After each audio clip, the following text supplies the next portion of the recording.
Esse aqui não, esse aqui tá certinho. Tem uns Y que ele é assim, ó. Ele é um maior do que outro. Já vejo. Já viu assim que esse aqui não é tão certinho? Sim. Sempre o maior é a pressão inspiratória. No caso, a pressão inspiratória é esse aqui de cima. Essa aqui é a pressão ins, esse aqui é a pressão ex. Esse aqui é o que segura a pipe. Essa válvula aqui de baixo. Tem o nomezinho dessa válvula, parece que é válvula silimoide. Como esse aqui é igual, então não faz diferença. Mas se vocês pegarem um Y que tenha tamanho diferente, sempre lembre de colocar o tamanho maior no de cima, que é o que está indo para o paciente. A outra traqueia que está saindo do paciente. Vem para cá. Começa igual, não tem mistério. Dá para não confundir, que ele colocar aqui. No oxigênio, nunca abrir os dois cilindros. Abre sempre o que está com menos volume, que é para a gente secar logo ele. Se abrir os dois, o que acontece? Quando um estiver baixando, a tendência é ele fazer o equilíbrio. Você vai terminar consumindo os dois ao mesmo tempo. Aí vai secar os dois ao mesmo tempo. Então tu fecha um e o que está em menos volume deixa aberto. Nesse caso, nessa aqui está esse aqui desse lado, que eu já deixei aberto. O outro mantém sempre fechadinho. Esse aparelho ele liga aqui atrás, ele liga aqui do lado. Aqui tem um botãozinho que liga e desliga.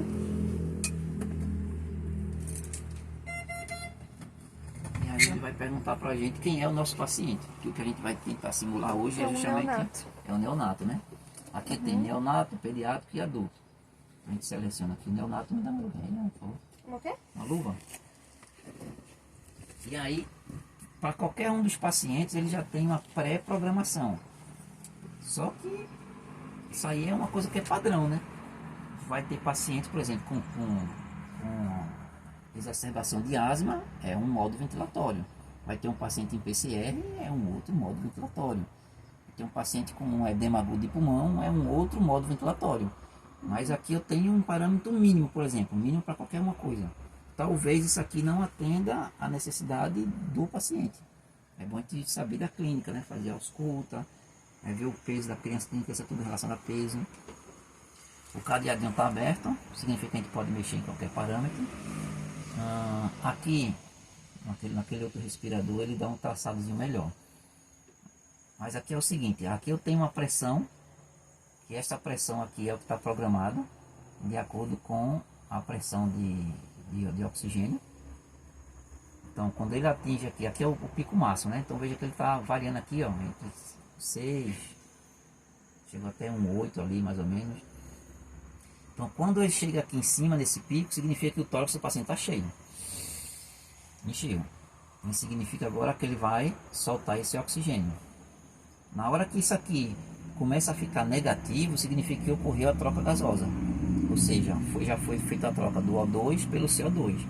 Ele agora precisa jogar esse CO2 para fora, que é essa curva aqui que os livros chamam de pressão de platô. Né? Quando ele atingir a pressão de platô, ele vai ter o disparo da máquina novamente. Então o intervalo dessas ondas aqui, ó, é a frequência respiratória que está programada no aparelho. No caso aqui ele está programado numa frequência de 40. Para adultos aqui é altíssimo, mas para criança é normal. Se por exemplo a criança, se ela disparar o aparelho, ele vai ter uma pressão aqui a mais. Ó, viu que ele fez tanto uma pressão ins como uma pressão ex, e olha a pressão de platô como ficou bem maior. Isso aqui é o que a gente chama de alto pipe. Ou seja, é um paciente que está brigando com o ventilador. Ó, como ele vai lá para cima, como ele vai lá para baixo. Olha a pressão de platô como ficou bem negativa, que a pressão de platô é aqui, ó, que é justamente entre a transição positiva e a transição negativa. E aí tem formas de corrigir isso. No caso, ou eu tenho que sedar mais o paciente, no caso a médica vai, aumenta aqui o MIDA, estava em 5, bota em 6, bota em 7. Vamos ver como é que ele vai responder. Né?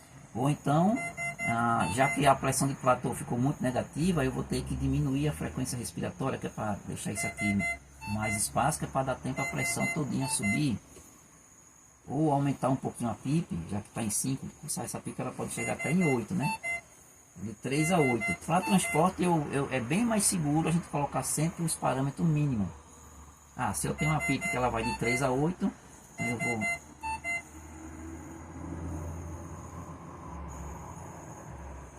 Eu quero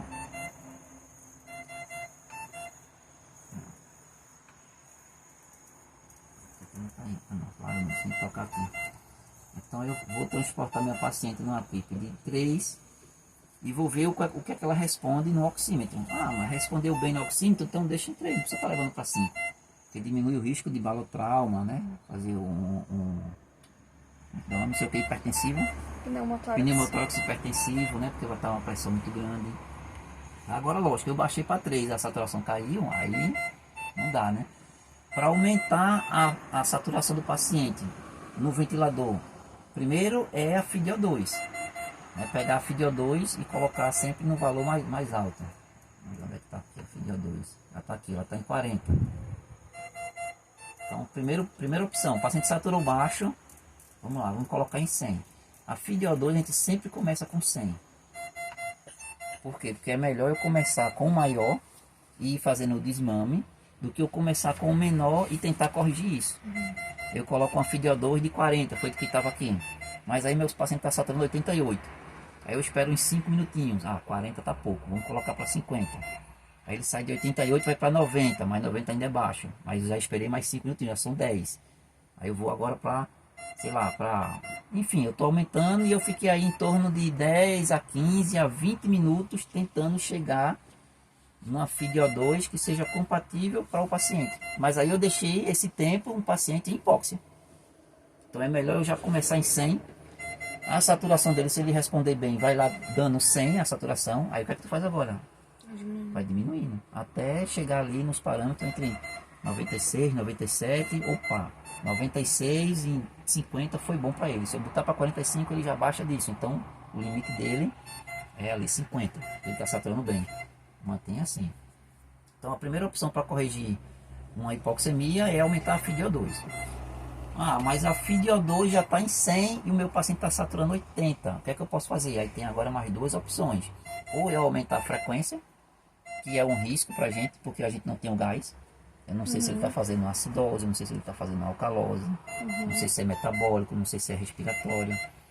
Então é um risco.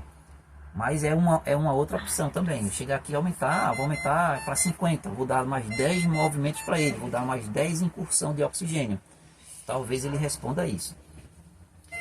Se eu tivesse um gás desse paciente, minha segunda opção seria a frequência. Como eu não tenho um gás, eu vou dar a segunda opção, aumentar a PIP.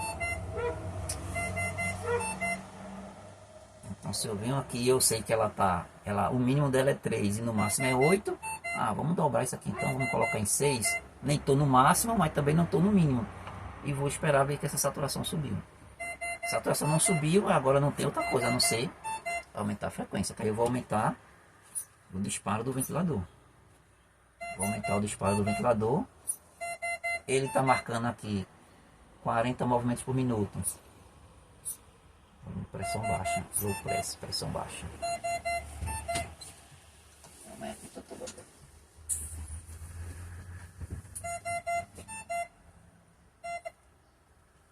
Então se eu aumento aqui a frequência respiratória, a tendência é eu mandar mais oxigênio para ele.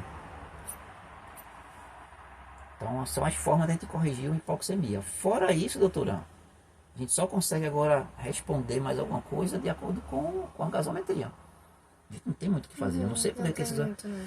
Não tem, porque aqui dentro da ambulância eu só consigo corrigir a tempo de disparo, se é a máquina que está disparando. Ó, aqui é a máquina que está disparando. Ó. Cada vez que ela enche aqui, ela sobe aqui. Cada vez que ela desce, ela vem para cá. Então, ó, tá vendo? Ela está ventilando bem direitinho. O paciente brigou, então é o paciente que está disparando a máquina. Essa briga pode dar uma hipoxemia, a gente cede o paciente. O paciente vai estar bem sedado. O paciente não, eu estou com 40 de frequência e o paciente está fazendo 40 de frequência. Ele não tem nenhuma respiração espontânea. Então eu tenho a FiDO2 para aumentar, ou a PEP para aumentar, ou a frequência para aumentar. Para o nosso caso, a última opção seria aumentar a frequência. Porque aí talvez a gente faça aí uma acidose ou uma alcalose. Sim, descompensa mais ainda. Descompensa mais ainda. Já aqui não, aqui eu vou manter uma pressão maior, então a tendência é mais oxigênio aqui dentro, a tendência é a saturação subir. Agora se a gente tem um gás, a gente analisa o gás. Não sou muito esperto em gás não, mas dá pra gente ver pelo menos o mínimo, que é o pH que ele vai de 7,3 a 7,5. Se esse pH altera para mais ou para menos, aí tem a questão da acidose ou da alcalose. A gente vai olhar agora o PCO2, para saber se é respiratório, e o HCO3. Se alterou o HCO3, que é o bicarbonato, para mais ou para menos, aí tu já tem ou a acidose ou a alcalose, de acordo com o pH. E como alterou o bicarbonato, que é o HCO3, já sabe que é metabólico. Aí nas mochilas, não nessa, mas na mochila vermelha, a gente vai ter lá os eletrólitos, bicarbonato, tal, que é para a gente corrigir isso. Né? Ou para um antagonista dele, se ele tiver em excesso, ou se tiver em falta, a gente aplicar esse bicarbonato. E aí ele vai responder melhor o respirador, porque a questão é metabólica. Mas se o HCO3 permanece nos parâmetros normais e alterou o PCO2, aí eu tenho ou uma alcalose ou uma acidose respiratória. Aí aqui é ventilador. Aí é sedar, aí é sedar o paciente, aumentar a FI, aumentar a FEPIP, aumentar a frequência e ajustar ele dentro disso. O problema é que a gente não tem esse exame. O gás o gás de muito mais coisa. Mas para mim só me interessa isso aqui no transporte. Se eu trabalhasse numa UTI mesmo, que eu ficar 12 horas com o paciente, o qual vou trabalhar com isso aqui, aí eu teria que interpretar melhor, né, aquela relação inspiração e expiração e outros parâmetros que o gás diz. Mas para transporte é pH, pressão de gás carbônico, que é o PCO2, e o HCO3, que é o bicarbonato, que é o que a gente vai corrigir para manter o paciente bem adaptado. E aí no livro da senhora ele diz como aí agora? No livro aqui pro neonato diz o fluxo de 10 litros por minuto. O fluxo é isso aqui? Inicialmente. Então vamos destravar aqui. De 10 litros por minuto. Olha, essa aqui só vai até 11. O mínimo é 11? Essa aqui só vai até 11. Ah, tá. Então, Aí chegou próximo. que ele sempre coloca assim pra iniciar com esses daqui, né? É aquilo que eu falo, tá vendo? Sempre inicia com o mínimozinho, né? Sempre no mínimo. Isso. Que mais Aí a ele pega? pressão é inicialmente de 30, pressão máxima. Pressão inspiratória de 30. Que pode variar de 30 a 40, né? Ele estava programado em 40. Ele já calculou o volume por minuto, ó. Quando a gente mudou aqui a pressão. Ele já calculou aqui o volume por minuto. Está dando 6 litros por minuto para o paciente. E essa pressão 6 litros por minuto vezes o peso do paciente é equivalente a esses 40. Certo. Aí aqui tá falando, deve ser aplicada, né, em geral, ao redor de 25 centímetros de água. Esse 25 centímetros é isso aqui. Mas isso aqui ele já programa automático. Essa pressão aqui, por exemplo, ó, não sei se a senhora percebeu, e vocês também, o quanto que ficou já menorzinho essa curva. Viu? A montanha, viu como ela já ficou menor? Porque essa pressão que ele está dizendo é essa pressão que ele vem para aqui para cima. Aqui ele está aqui, ó, no máximo a pressão de 10 aqui, ó. Ele programou um P de pressão e no máximo 10. Aí ele está aqui variando entre 5, 7, tá vendo aqui mudando aqui, ó. Nem 10 ele está chegando. Isso aqui é uma segurança do paciente. Se ele passar dos 10, como passou aqui que eu estimulei, ele já deu aqui, ó. Já vai dar uma pressão alta. E uma pipa ao redor de 5. Enquanto ele foi para 20, tá vendo? Porque eu apertei a luva. Isso aí pode ser na hora de um chacoalho da maca com o paciente. Por isso que é bom a gente sempre colocar nos parâmetros menorzinho, porque na hora de um chacoalho desse, se for na hora, por exemplo, o paciente foi jogado para baixo, contra a força da gravidade por conta do movimento aí da ambulância. Na hora que ele foi para baixo, foi na mesma hora que a máquina. Então tu tem uma força empurrando para baixo e tu tem uma máquina empurrando para cima. Quem vai sofrer com isso é a lateral. Aí vem justamente os pneumotórax hipertensivos. Né? É a lateral do pulmão do paciente que vai romper ali a pleura. Chega no hospital com um paciente pior se não fizer uma parada aqui dentro. Aí quando faz um raio-x a gente vê desvio de mediastino, vê desvio da musculatura cardíaca, desvio da porção ascendente da aorta. Por quê? Porque a pressão de um lado do tórax ficou tão grande que empurrou a massa cardíaca para o outro lado. É o que dá o diagnóstico de um pneumotórax hipertensivo. Se a massa cardíaca no raio-x estiver dentro da anatomia, então não é hipertensivo, é só um pneumotórax ou um hemotórax. Um hemotórax simples, né? E a pipa é ao redor de 5. Pronto, a pipa aqui 5. Vamos destravar de novo que ela já travou.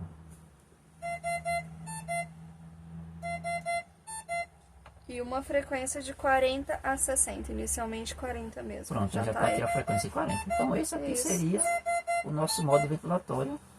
É bom, Neonatal. Neonatal. Pega essa filhinha da senhora aí e a gente colocar nas pranchetinhas da gente. Tem uma cópia Sim. disso aqui.